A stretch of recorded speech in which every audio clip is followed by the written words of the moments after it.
سلام، من این ویدیو رو از اتاق کارم براتون میگیرم. اینجا رو که میبینید قبلا انقدر تمیز و شیک و مرتب نبود من بشینم اینجا و لیوان قهوهم جلوم باشه راحت بخوام قهوه‌مو بخورم و براتون ویدیو بگیرم. من نمایشگاه که شرکت کردم اینجا رو کرده بودم یه بمب واقعی. همه تابلوامو کشیده بودم بیرون، همه چی نامرتب بود. حالا بیاین با من قبل و بعد اتاق کارم ببینیم. این هفته من خیلی سرم شلوغ بود. بعد برای نمایشگاه همه تابلوهامو کشیدم بیرون. اینجا رو حسابی ترکوندم. باید یه دستی بهش بکشم.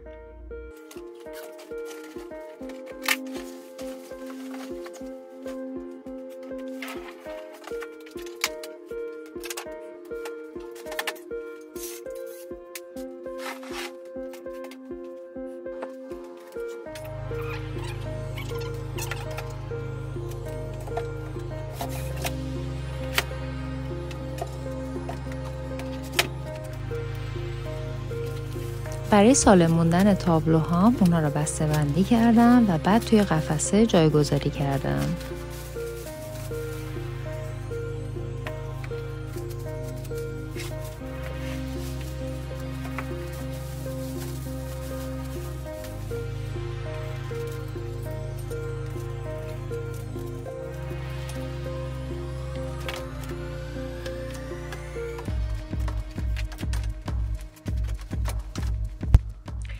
پروژم تا همین حد موند. تصمیم گرفتم یه قفسه بگیرم که یه ذره مرتب تر بشه. چند روز باید صبر کنم و همین شرایط اینجا رو ول کنم تا 2-3 روز دیگه.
این میز از اینجا ور دارم. این قفسه رو جایگزین کنم اون گوشه.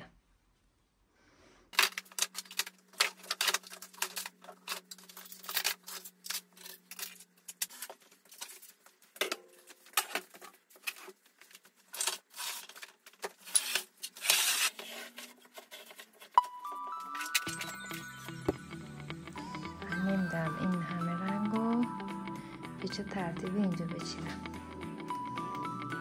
خیلی زیاده.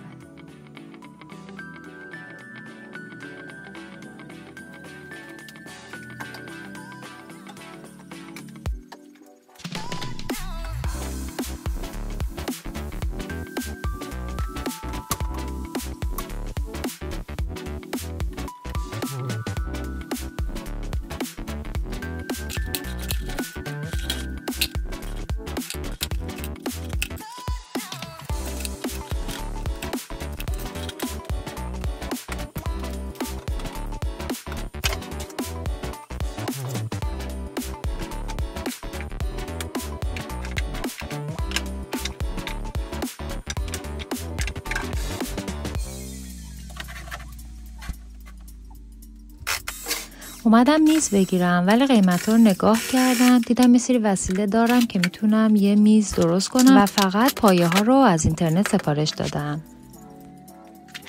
یه کمد قبلا توی این اتاق بود که من اونو باز کردم و از 2 تا از دراش برای صفحه روی میز استفاده کردم.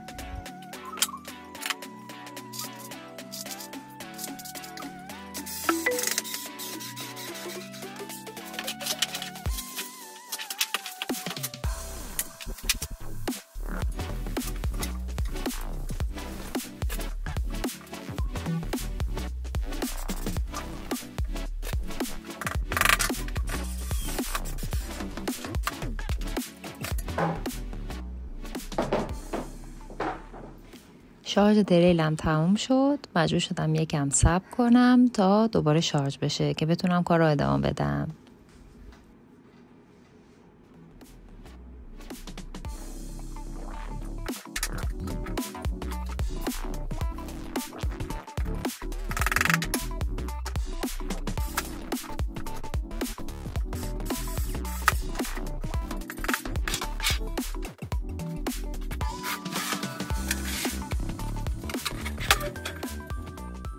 اینم میزمون.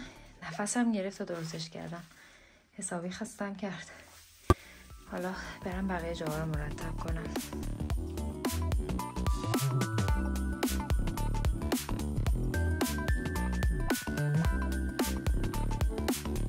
و اینم نتیجه کار. خیلی ذوق دارم براش. تغییر خیلی اساسی بود. اگر ویدیو رو دوست داشتین لایک و سابسکرایب و شیر یادتون نره. تا ویدیو بعدی، خداحافظ.